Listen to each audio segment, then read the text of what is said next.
salah satu film permintaan kalian yang berjudul The Handmaiden. Dan tentunya balik lagi dengan saya Hot Slebeu yaitu Faiz Fucking Zura, yang pastinya akan menghibur kalian di channel Pemersatu Kelurahan dan akan menceritakan film-film yang berfaedah menjadi unfaedah. Karena semua film yang saya ceritakan pasti akan kami rusak ceritanya, jadi nikmati penderitaan kalian dan tetap ngeluh terus. Dan gimana kabar kalian? Oke, masih tetap sama. Ya udah, biar kita sama-sama mantap. Jadi kita referensi bahwa film yang berasal dari Korea ini dirilis pada tahun 2016 dan akan menceritakan sebuah cerita yang bikin Anda mual, mungkin karena ceritanya mutar-mutar tapi tidak terduga. Ya bisa dibilang cukup menyenangkan, yaitu menceritakan seorang pelayan yang bersekongkol dengan pangeran palsu demi mendapatkan harta dan tahta. Namun persekongkolan mereka terbongkar, jadi mau diapakan si pelayan dan pangeran palsu itu? Akankah mereka selamat? Bila kalian penasaran, simak video ini sampai habis. Namun sebelum ke story, tolong support channel sampah kami ini dengan menekan like, subscribe, dan share kemana aja. Lalu intro.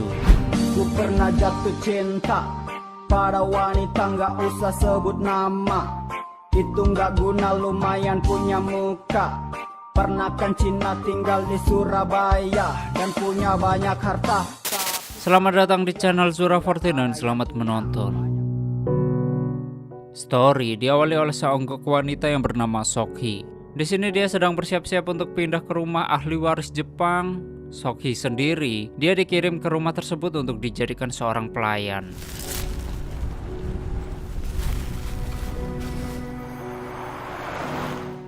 Waktu Sokhi sampai ke rumah mewah tersebut, dia disambut dengan seorang wanita tua yang bisa disebut Bibi Hideko. Di sini, Bibi Hideko mengajaknya Sokhi berkeliling ke halaman, termasuk pavilion yang telah dilengkapi dengan perpustakaan. Lalu, Bibi Hideko memberitahu Sokhi bahwa dia nggak akan tidur di tempat pelayan, melainkan Sokhi akan tidur di dekat dengan anak ahli waris Jepang, dan dia bernama Lady Hideko. Yang ternyata, di sini Sokhi akan menjadi pelayan baru Hideko. Maka dari itu dia harus tidur di dekat kamarnya. Bahkan Bibi Hideko memberitahu Sokhi kalau Hideko ini, dia merupakan wanita yang sering ditugaskan untuk membaca buku vocab. Iya, vocab benar sekali. Dan buku-buku itu merupakan buku karangan dari pamannya yang bernama Kozuki Kunaiki Ember Trenteng. Ya begitulah. Paman Kozuki sendiri dia suka banget mengoleksi buku-buku itulah. Kemudian Bibi Hideko menunjukkan kamar Sokhi yang berada tepat di seberang kamar tidur Hideko. Waktu ditinggal sendirian, Sokhi yang kepo dengan Hideko, dia mencoba mengintip ke dalam kamarnya Hideko. Namun tiba-tiba ada suara keras yang membuat Sokhi menjadi takut dan menjadi lunglai, lalu kembali ke ranjang kecilnya. Di malam hari yang penuh prostitusi, di sini Sokhi terbangun karena mendengar teriakan Hideko. Mendengar hal itu, Sokhi langsung bergegas ke kamar tidur Hideko lalu mencoba menghiburnya sambil ditimang-timang mungkin. Anak raja tuh manja-manja ya. Yang ternyata di sini Hideko mengatakan bahwa dia mengalami mimpi buruk, yaitu dikejar beruang laut karena lupa membuat lingkaran mungkin. Bahkan memberitahu Sokhi bahwa pada zaman dahulu kala, bibinya telah gantung diri di pohon besar dekat kamarnya. Dan pada malam tanpa bulan, hantu bibinya bergelantungan di dahan pohon. Melihat tidak ada apa-apa di pohon kecuali kenangan mantan, Sokhi mencoba menenangkan Hideko dengan memberinya sesendok sake lalu bernyanyi untuk Hideko. Keesokan harinya Sokhi memandikan Hideko karena Hideko ingin bertemu dengan pangeran dari Jepang. Waktu Sokhi memandikan Hideko, ternyata Hideko sudah membutuhkan belayan dan begitulah. Di sisi lain datanglah pangeran dari Jepang yang bernama Fujiwara. Waktu Fujiwara bertemu dengan Hideko, secara nggak sengaja dia juga bertemu dengan Sokhi, yang nyatanya Fujiwara yang menyuruh Sokhi untuk menjadi pelayan di rumah tersebut. Lalu Fujiwara menyuruh Sokhi menjaga Hideko dan setelah itu Fujiwara memberinya sebuah koin sebagai tips. Di sini Sokhi menerima koin tersebut dengan malu-malu. Lalu ada seorang pelayan datang memasuki kamarnya Hideko untuk bertemu dengannya. Pelayan itu memberitahu ke Hideko kalau Sokhi dipanggil oleh Fujiwara ke ruangannya. Lalu Sokhi langsung pergi menemui Fujiwara. Waktu sampai di dalam ruangannya, Fujiwara tiba-tiba koprol nggak jelas. Apaan sih anjir? Lalu tiba-tiba suasana berubah dan menunjukkan kalau mereka berdua ini sebenarnya akrab.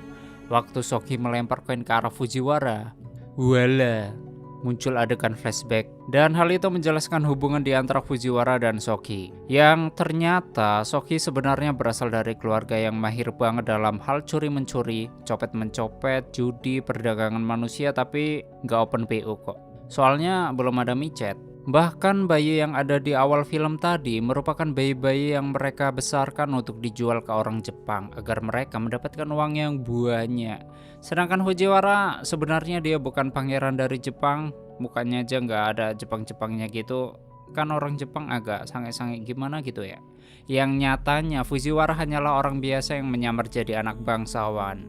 Yang kemudian Fujiwara mengajak Soki untuk berakting demi memperoleh harta dari seorang anak ahli waris yaitu Hideko. Dan rencana Fujiwara adalah merayu Hideko sampai dia jatuh cinta kemudian menikahi Hideko, yang kemudian Fujiwara ingin membuat Hideko menjadi stres lalu mengirimkannya ke rumah sakit jiwa. Ya intinya mencuri beberapa bongkah emas dan berlian gitulah. Oleh karena itu Fujiwara menyewa Sokhi untuk menjadi pelayan Hideko agar Sokhi bisa meyakinkan Hideko kalau Fujiwara merupakan pria yang tepat untuk masa depan Hideko. Alalala. 미나미 부인 추천장이야. 잘 들어봐. Singkat cerita Fujiwara dan Hideko pun semakin dekat sehingga pada akhirnya mereka mau melangsungkan pernikahan. Namun Hideko penasaran dengan apa yang akan terjadi di saat nikah nanti waktu malam pertama. Sokhi yang berpikiran bahwa Hideko yang terlalu polos. Di sini Sokhi langsung membuat tutorial untuk Hideko, yaitu bagaimana cara cipokan, terus ngajarin ini itu banyak sekali. Kok enak keterusan deh. Tapi nyatanya tidak kami tampilkan. Dolar kuning anjir. Namun karena kejadian sesat tersebut, Hideko malah menjadi semakin ragu menikahi dengan Fujiwara. Ketika Hideko mengatakan keraguan kepada Sokhi, Sokhi malah memaksanya menikah dengan Fujiwara, sehingga Hideko menampar lalu mengusir Sokhi dari kamarnya. 사랑하게 되실 거예요. 망싹 kau. Singkatnya Hideko akhirnya mau menikah dengan Fujiwara dengan satu syarat, yaitu Sokhi harus tetap menjadi pelayan Hideko dan mengikutinya ke Jepang. Ketika pamannya melakukan perjalanan bisnis selama seminggu, di sini Sokhi dan Fujiwara melancarkan rencana mereka, yaitu dengan kawin lari. Beberapa hari setelah mereka menikah, Fujiwara berhasil memperoleh warisan Hideko lalu menukar warisan itu dengan bentuk uang. Keesokan harinya, Fujiwara mendatangkan dokter dari rumah sakit jiwa agar bisa menjemput Hideko. Sedangkan Sokhi, dia membantu Fujiwara agar dokter itu percaya kalau Hideko benar-benar gila.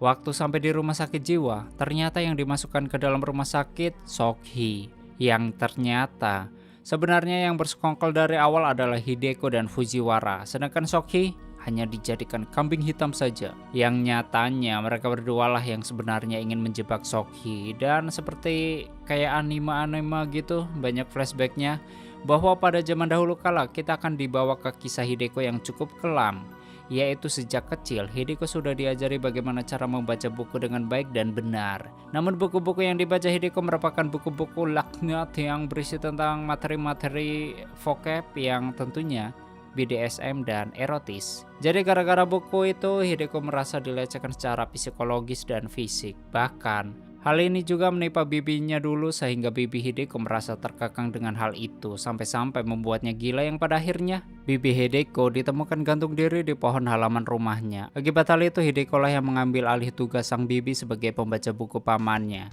Setelah beberapa abad bibinya meninggal, barulah Hideko tahu sebenarnya bibi Hideko bukan gantung diri, melainkan dibunuh oleh pamannya sendiri menggunakan perangkat penyiksa di ruang bawah tanah. Karena sebelumnya bibi Hideko berusaha melarikan diri. Waktu Hideko sudah menginjak dewasa, Hideko sudah sangat mahir dalam membaca buku pamannya. Dan buku-buku tersebut dibacakan untuk tamu-tamu pamannya yang berasal dari kaum bangsawan. Mulai dari sinilah Hideko bertemu dengan Fujiwara yang menyamar sebagai bangsawan. Namun setelah beberapa trik pucuk boy yang dikeluarkan Fujiwara, ternyata triknya tidak berhasil merayu Hideko, sehingga pada akhirnya Fujiwara terpaksa mengajaknya kerjasama, yaitu merencanakan kawin lari dan kemudian membagi warisannya. Namun di awal-awal Hideko ragu melakukannya karena Hideko takut sama pamannya. Namun di sini Fujiwara menjanjikan sebuah botol racun jika rencana ini berhasil, sehingga Hideko bisa menghindari dari pamannya yang laknat.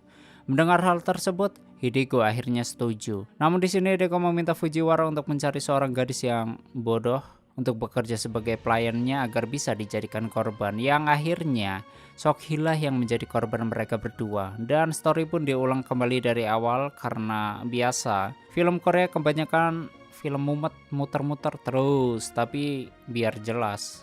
Yaitu di awal film Sokhi bekerja di rumah Hideko sedangkan Hideko kerjanya cuman acting di depan Sokhi, yang pada akhirnya kita sampai di adegan ketika Sokhi bersikeras membujuk Hideko melanjutkan pernikahan itu lalu memaksa Hideko menikah dengan Fujiwara, yang dimana Hideko mengusir Sokhi dari kamar.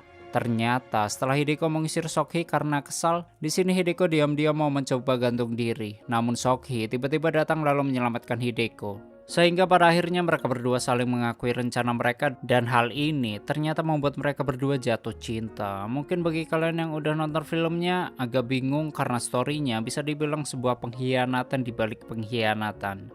Yang nyatanya orang yang bersekongkol ternyata Hideko dan Sokhi. Jadi Hideko yang tadinya bersekongkol dengan Fujiwara berubah pikiran dan memilih berpihak ke Sokhi. Lalu mereka berdua lah yang akan menjebak Fujiwara tanpa sepengetahuannya. Setelah itu Sokhi menulis sebuah surat untuk keluarganya. Dan dalam surat itu, Sokhi mengatakan ke keluarganya kalau dia udah bekerja sama dengan Hideko, lalu berencana melarikan diri jauh dari orang-orang yang telah memanfaatkan mereka berdua. Namun sebelum kabur, Hideko dan Sokhi menghancurkan buku-buku koleksi pamannya.